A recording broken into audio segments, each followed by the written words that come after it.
Have you ever wondered what it would be like if a Brazilian Jiu-Jitsu legend went toe-to-toe with a master of Aikido? Imagine Royce Gracie, renowned for his exceptional BJJ skills, squaring off against Steven Seagal, a practitioner of Aikido known for his unique techniques and cinematic fight scenes. Who would come out on top in this clash of martial arts mastery? Before we even attempt to answer that, let's take a deeper dive into these two remarkable fighters and the distinct disciplines they represent. Foot on Royce's foot, and then turn him over.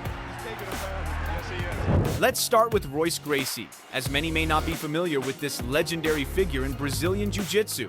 Born on December 12, 1966, he is one of the 9 sons of Jiu-Jitsu Grandmaster Royce Gracie. Growing up in a family deeply rooted in the art, Royce began training under his father at a very young age. Thanks to this early exposure, he entered his first competition at just 8 years old and was already teaching classes by 14. Then at 17, his dedication paid off when he was awarded a black belt by his father, marking a major milestone in his martial arts journey. You will palm strike him, Patrick will turn over, Royce will go to a choke. Of course, that alone isn't what made Royce Gracie a widely recognized name. His true rise to fame came when he stepped into the Ultimate Fighting Championship, better known as the UFC. Not only did this Brazilian Jiu-Jitsu specialist compete in the very first UFC event, but he also dominated the competition, emerging as the champion of UFC 1 and taking home the grand prize of $50,000. Extended. Chemo, it can barely tap with that one hand. It is so much. Royce finally gets the leverage on it, and I think it was because of the armband on. Moving on to UFC 2, the man who always stepped into the octagon wearing his signature Brazilian Jiu-Jitsu GI returned to defend his title. This time, he successfully retained his championship by defeating Patrick Smith in the final round. Patrick will not like this. He will not like this. However, in UFC 3, Gracie was unable to hold on to his title, but he made a stunning comeback in UFC 4, reclaiming his championship by defeating Dan Severn with his signature submission technique.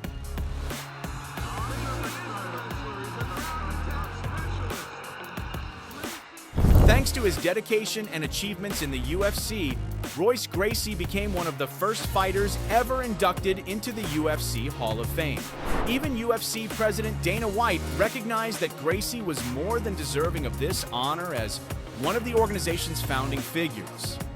His impact on the sport, both inside and outside the octagon, is unmatched, cementing his legacy and earning him immense respect within the UFC community.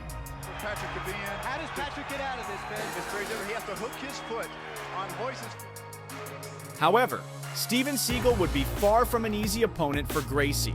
His mastery of Aikido, a martial art known for its fluid, evasive techniques, makes him incredibly difficult to even land a strike on, let alone defeat. It's no wonder that his remarkable skills not only earned him a massive following, but also paved the way for his starring roles in numerous action films.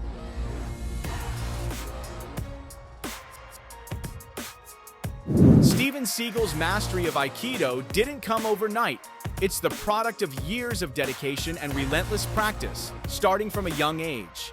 He has openly acknowledged that his journey began in California, where he trained under Rod Kobayashi, refining his techniques under his mentor's watchful eye. However, his skills took a significant leap when he moved to Japan, following his first wife, Miyako Fujitani, back to her homeland. There, he immersed himself in rigorous training under her father, a highly respected Aikido instructor in Osaka. His unwavering perseverance eventually paid off, culminating in him earning his black belt in 1978.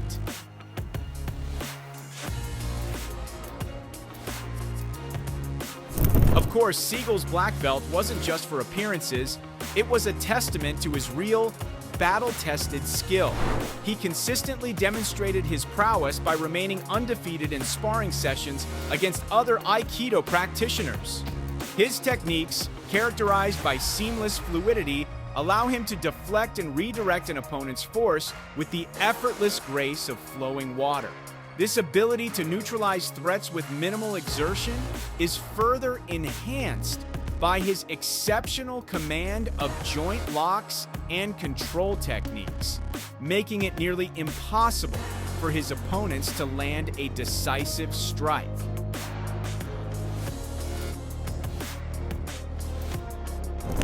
So, given their distinct skill sets, who would come out on top? Would it be Gracie with his mastery of Brazilian Jiu-Jitsu, or Seagal with his refined Aikido techniques? Analyzing their styles, Seagal might initially hold the upper hand. Aikido is built around defensive maneuvers and stand-up combat, allowing him to dictate his opponent's movement while maintaining his balance and position.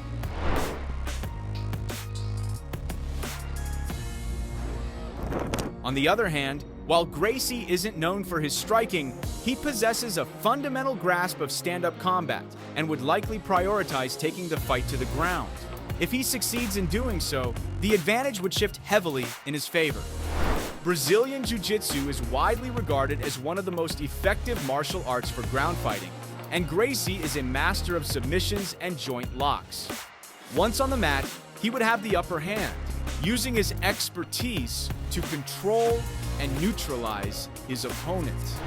If Seagal were taken down, his Aikido skills, primarily designed for stand-up encounters, would offer limited options against Gracie's relentless grappling, leaving him at a significant disadvantage.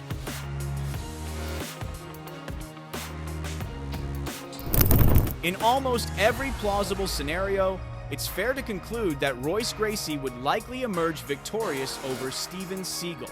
Gracie's deep expertise in Brazilian Jiu-Jitsu, combined with his extensive real-world fighting experience, gives him a clear edge in a direct combat situation. While Seagal's Aikido skills are undeniable, his lack of competitive fight experience is a crucial disadvantage.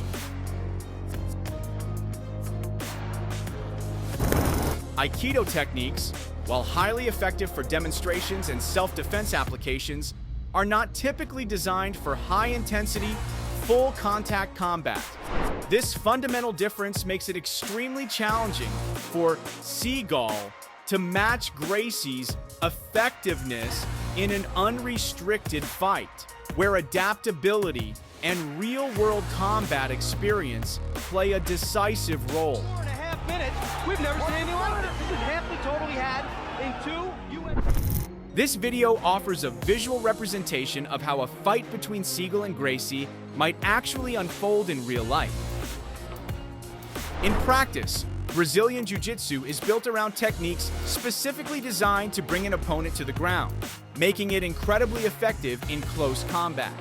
Its powerful takedowns create a significant challenge for an Aikido practitioner, making it difficult to mount a strong defense against a skilled BJJ fighter. That said, this doesn't mean Aikido is completely powerless in such a scenario.